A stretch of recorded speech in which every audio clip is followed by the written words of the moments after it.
Hi guys, welcome back to my channel. Today I'm going to be sharing with you how to make farmhouse beads. It's kind of like jewelry for your home decor, and all the items I'm using are from Dollar Tree. So if you're interested to see how I make this, just keep on watching. The items that you will need are some wood beads.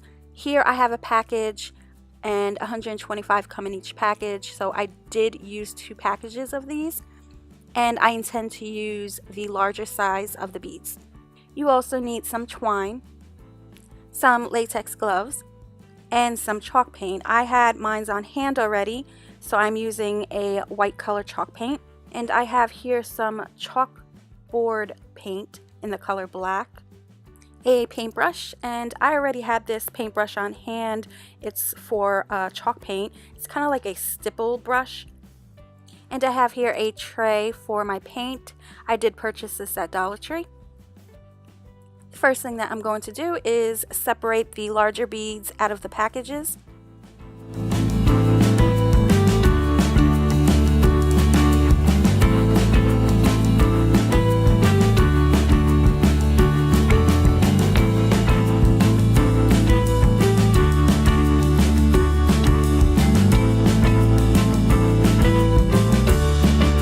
Okay, so here's the beads that I picked out. I just picked out all the larger ones. I put them in a plate so they weren't rolling around everywhere. And now here's where the fun begins. We're going to start painting them kind of like we are in kindergarten again. Okay, so I started off with the black chalkboard paint and just basically took each bead one by one and started painting them. It is kind of tedious, but it could be relaxing at the same time.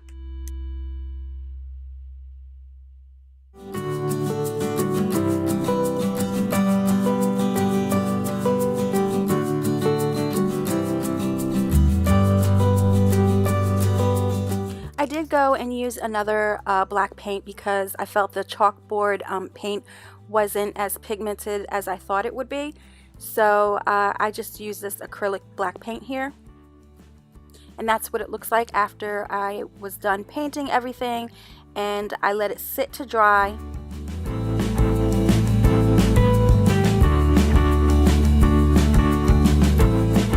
Then I took the white chalk paint and I just started covering all the black beads, and I didn't want it to be perfect because I want it to look very chippy looking and distressed looking, so I really didn't try to make it look perfect.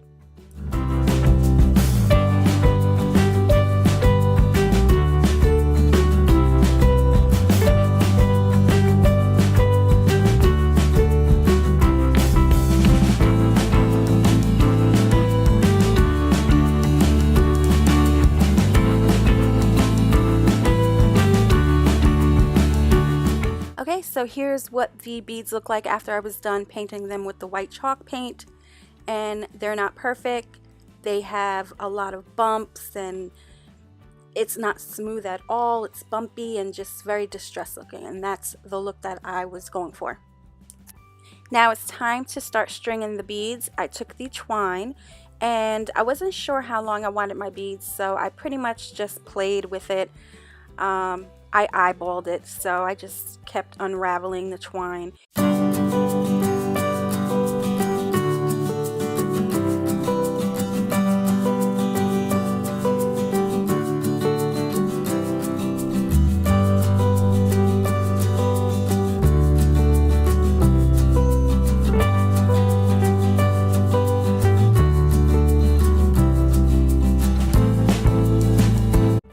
Okay, so here's what it looks like. I use a total of 25 beads for the top here.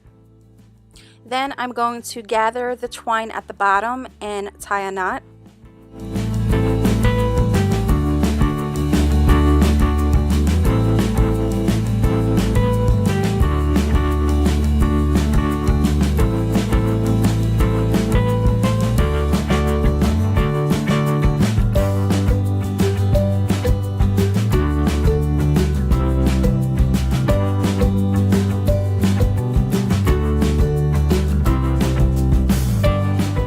I then gathered both pieces of twine together, and I kind of had to rig it a little bit and twist the end of it because it was a little hard to actually get it through the bead, but it really wasn't that big of a deal.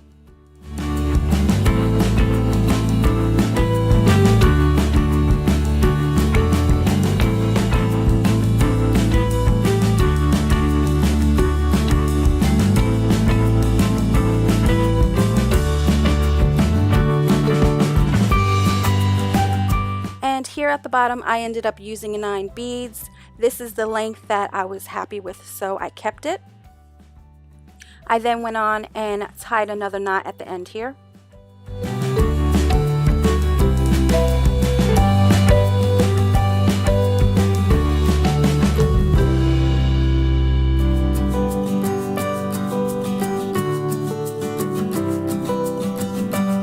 We're not done yet. I took my twine because I'm going to make a tassel for the bottom of my beads, and I wrapped it around my hand several times to where I felt I wanted the thickness of the tassel, if that makes sense.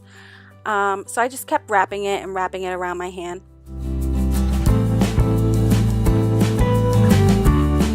After I was happy with the thickness of the twine, I took it off my hands, I took my scissors, and I ended up just cutting one side of this bundle of twine.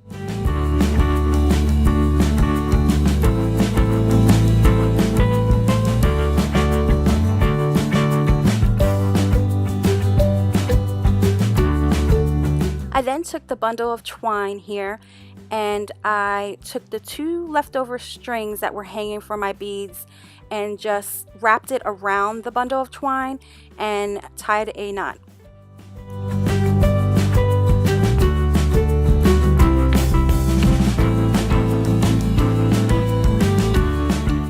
I then took my scissors and trimmed the bottom of my tassel just to make sure that everything was nice and even.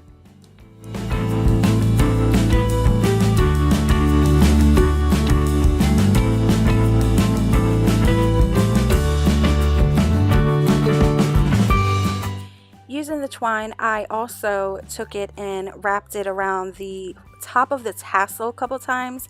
That way both ends of the tassel gathered closely together, nice and snug.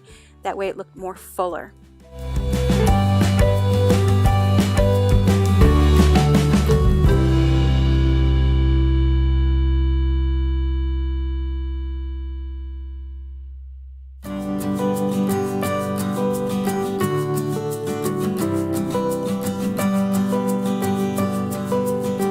Once I was happy with the thickness that was wrapped around the tassel, I took the piece that was sticking out and I tucked it right underneath the layers of the twine, and then I just took that piece that was sticking out and just cut it right off. And that's it, you guys. This is the finished results. I think it turned out really nice. I'm happy with it. I only spent $3 to make these farmhouse beads. I mean, I had the paint on hand already, so I mean, this was totally worth sharing with you guys.